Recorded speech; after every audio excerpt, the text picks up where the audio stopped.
Organic એટલે આંધા કેળા પાકી ગયા અને અમારા દલુભાઈએ ઉતાર્યા જો. હર હર મહાદેવ, હરિઓમ ને જય માતાજી મિત્રો. તો કેમ છો મિત્રો? મજામાં ને? તો સ્વાગત છે આજના નવા વિડીયોની અંદર. દોસ્તો આજના વિડીયોની અંદર આજે હું તમને બતાવવાનું છું કે સરસ મજાને આપણે જે મગના 4 કેરા કર્યા હતા એ કેવડા થયા. કોઈ દિવસ આપણે છે ને વિડીયોની અંદર આપણે મગ લીધા નથી, કેમ કે ઝીણા હતા એટલે વિડીયો બરાબર સરસ મજાના આવતા નહોતા, એટલે આપણે ક્યારેય વિડીયોની અંદર મગને આપણે શૂટ કર્યા નથી. હવે હું તમને બતાવું છું. જો બધા એમાં ફાલ આવી ગયો છે, તો એકદમ સરસ મજાનો ફાલ બેસી ગયો છે. વિડીયોમાં સરસ બતાવી તો થાય. આ જો આવી ગયો કમ્પ્લેટ જો. અને બાજુમાં આપણે જે મકાઈ હતી ને એ થોડીક પારવી હતી, પણ એ પણ સરસ મજાની થઈ ગઈ છે. અને એની પછી છે એ ઝાડ છે એ પણ સરસ મજાની થઈ ગઈ છે જો.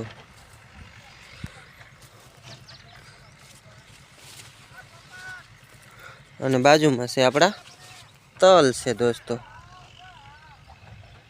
હજી એવું લાગે છે કે મગ છે હજી 20 દિવસ કે 25 દિવસની આજુબાજુ સિંગું બે છે. લગભગ 20 દિવસમાં મગ તો પાકી જશે, કારણ કે ફાલ આવી ગયો ને એટલે 20 દિવસમાં મગ આમ ગણો ને તો 2 મહિનાનો જ પાક છે. 60 દિવસની અંદર મગ તો પાકી જ જાય જો દોસ્તો.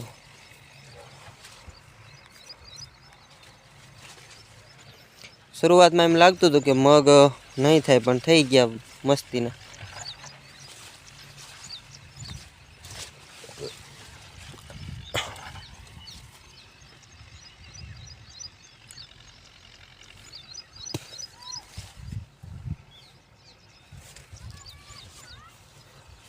અને આ છે આપણા તલ છે, એ થોડાક માપસરના છે, મીડિયમ સાઈઝ છે, પણ વાંધો નહીં. આ વર્ષે આપણે દર વર્ષે પછી ઉનાળુ પાક ને ચોમાસું પાક ને શિયાળુ પાક જમીનને પોરો જ ન દઈએ તો પછી પાક કેવો થાય એવું થાય.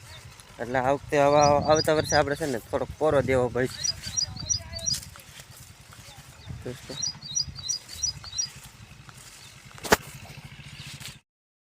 ઓર્ગેનિક એટલે આંધા કેળા પાકી ગયા અને અમારા દલુભાઈએ ઉતાર્યા જો. હા મારા બા છે, અમારી દીપાલી બેન આઈન પા બેઠા છે. ઈ કેળા ખાવાની વાટે. અને આઈન પા જો સાઈઝ ફેરવાનું કામકાજ શરૂ છે. કેવા ગળ્યા બધા પાકી ગયા છે. કેમ એટલી બધી લુંગ્યા ઘરે પાકી ગઈ છે લ્યા?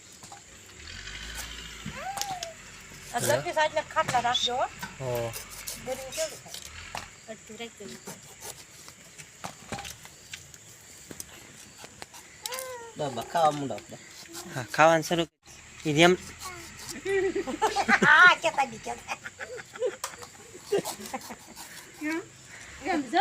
બધા વેસા તો લાવવાના, આપણે કરીએ પાકે.